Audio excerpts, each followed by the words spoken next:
প্রথমে সিআরএম মেশিনে এইভাবে কার্ডটি ঢুকাবেন, যেইভাবে অন্যান্য ডেবিট কার্ড, ক্রেডিট কার্ড ঢুকানো হয়।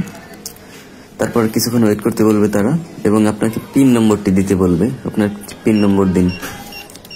পিন নম্বর 4টি দেওয়ার পর বামে নিচে 4 নম্বর অপশনে ক্যাশ ডিপোজিট লেখা আছে, যে টাকা জমা, ক্যাশ ডিপোজিট, ওখানে ক্লিক করতে হবে। দেন কিছুক্ষণ ওয়েট করতে হবে। আপনাকে এখন টাকা জমা দিতে বলবে। এই যে যত টাকা আছে ওটা এখানে জমা দিবেন। টাকাটা ভালোভাবে দেখে নিয়ে টাকাটা ওখানে জমা দিবেন।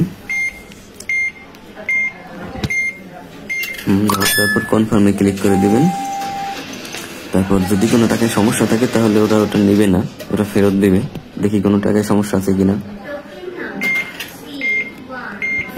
বলছে ক্যাশট্রে থেকে একটি নোট বাতিল করা হয়, সংগ্রহ করুন।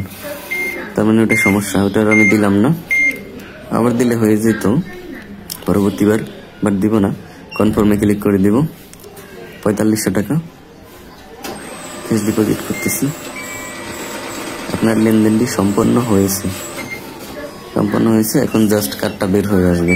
কার্ডটা বের হতে যতটুকু সময় নেই এই আর কি। আচ্ছা, না এটা আমি অন্য কাজের জন্য করতেছি।